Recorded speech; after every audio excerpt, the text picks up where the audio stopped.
베드로전서 3장 9절부터 12절 말씀까지 우리 함께 한음성으로 함께 읽어보도록 하겠습니다. 시작. 악을 악으로 욕을 욕으로 갚지 말고 도리어 복을 빌라. 이를 위하여 너희가 부르심을 받았으니 이는 복을 이어받게 하려 하심이라.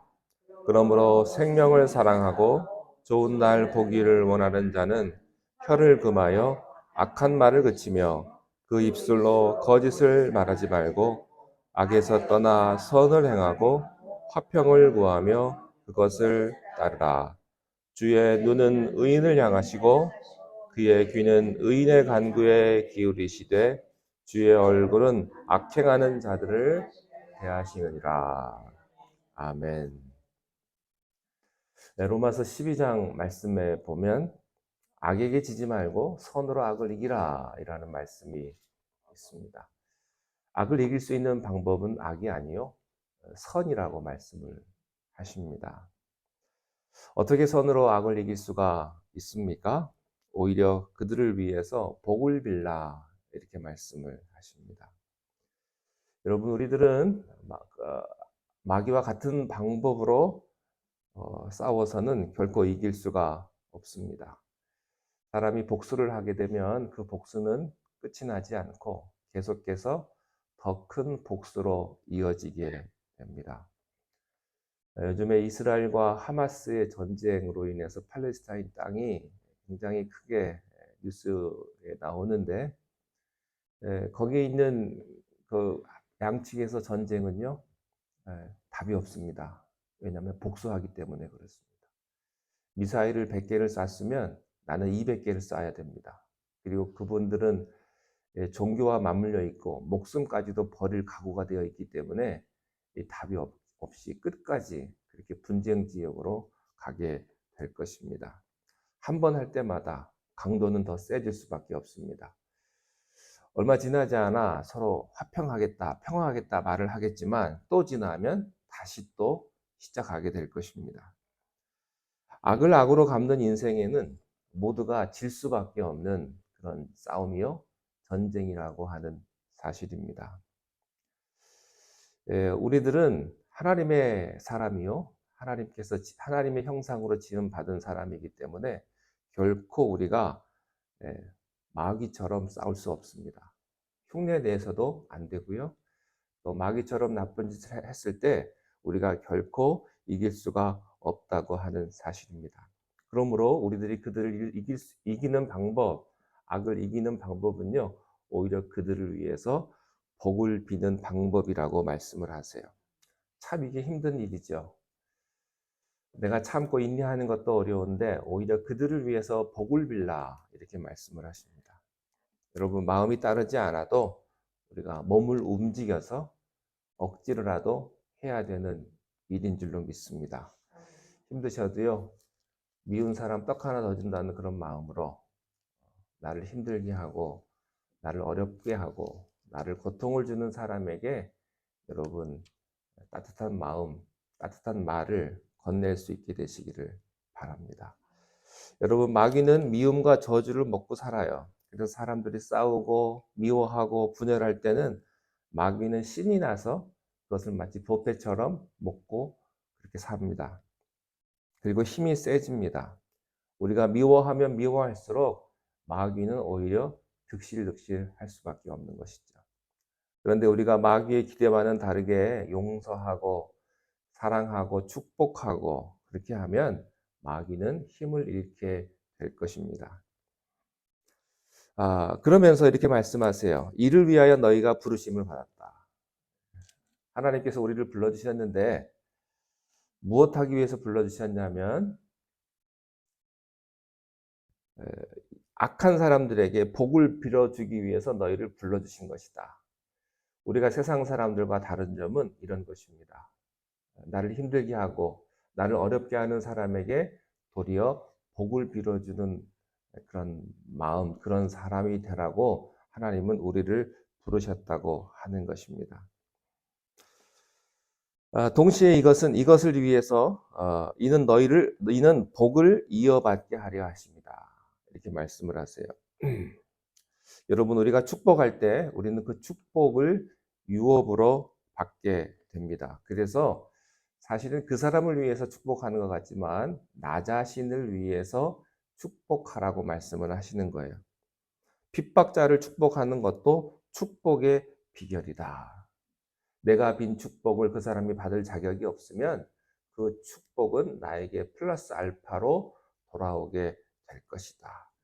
그리고 우리들을 하나님께서 축복하실 것이다 하는 것입니다. 성경에 보면 축복의 대명사격인 아브라함이 있습니다. 또 요셉이라는 사람들이 있습니다. 그 사람들의 공통점이 뭔지 아십니까? 용서의 사람이었다고 하는 것입니다. 자기를 핍박하는 사람들을요, 다 용서했어요. 그랬더니 그들은요, 원수와는 비교도 할 수 없는 그런 축복을 받게 되었다고 하는 사실입니다.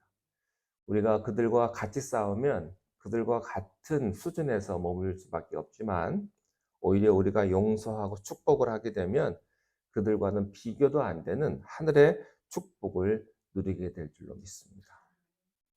똑같은 사람이 되지 마십시오. 그 사람들과 같이 맞대어 싸우면 나도 그 사람과 똑같은 사람이 될 수밖에 없습니다. 자, 10절에 보니까 그러므로 생명을 사랑하고 좋은 날 보기를 원하는 자는, 생명을 사랑한다는 말은 뭡니까? 사람을 사랑하고 그다음에 좋은 날 보기를 원하는 자. 좋은 날은 어떤 날일까요? 천국 가는 날, 이 날이거든요. 천국 가기를 원하는 자는 어떻게 해라? 함부로 말하지 말고 악한 말을 하지 말아라. 그리고 그 입술로 거짓을 말하지 말라. 이렇게 말씀을 하십니다. 그리고 11절에 악에서 떠나 뭐를 행해요? 선을 행하고 화평을 구하며 그것을 따르라. 여러분, 우리가 예수님처럼 우리가 가는 곳곳마다 참된 평화를 싣는 사람이 되어야 될 줄로 믿습니다. 어떤 사람은 가는 곳마다 분란을 일으키는 사람이 있어요. 막 싸움을 시키는 사람, 마음을 막 요동을 시키고 마음에 불을 지피는 사람이 있는데, 어떤 사람은 만나면 참 마음이 잔잔해지고 편안해지고 이렇게 고요해지는 사람이 있습니다. 여러분은 불난데 부채질하는 사람이 되지 않기를 바랍니다. 오히려 그 마음을 진정시키고 위로하고 감싸주고 안아주시는 그런 화해의 중재자가 모두 다 되시기를 바라요. 그리고 12절에 이렇게 말씀을 합니다. 주의 눈은 의인을 향하신다. 그리고 그의 귀는 의인의 간구에 귀를 기울이신다. 우리가 기도하죠. 근데 왜 기도에 응답이 없을까요? 우리가 의의 간구를 드리지 않기 때문에 그래요. 우리가 정직하지 않기 때문에. 우리가 정직하다면, 우리가 진실하다면 하나님은 우리 기도에 응답하세요. 그런데 생각을 해보십시오. 거짓을 말하고 진실과는 멀리 떨어져 있는 자의 기도를 어떻게 하나님께서 들어주시겠습니까?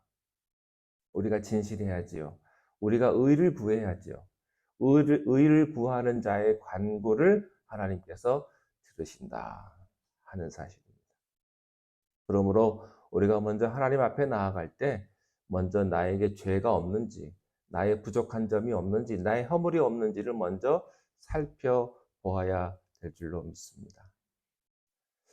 여러분, 우리는 다 죄인일 수밖에 없어요. 우리는 다 허물이 있습니다. 그러나 그 모든 것들을 다 주님 앞에 내려놓고 회개하며 주님 앞에 나아갈 때 하나님께서는 의의 옷을 우리에게 입혀주시며 우리의 기도에 응답해 주시는 것입니다.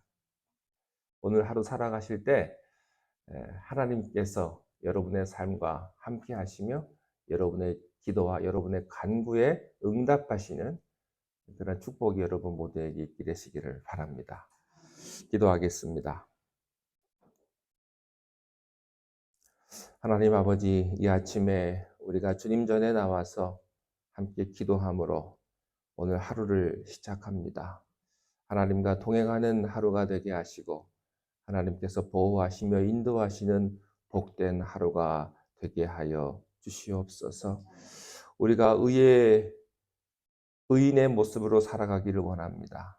정직하게 하시고 진실을 구하며 하나님 앞에 참으로 죄된 모습들을 다 감추어 주셔서 우리가 온전히 하나님 앞에 의인의 모습으로 살아갈 수 있는 그런 귀한 삶을 우리 모두에게 허락하여 주시옵소서. 오늘 하루 모든 삶을 주님 앞에 의지하옵고 예수님의 이름으로 감사하며 기도드리옵나이다. 아멘.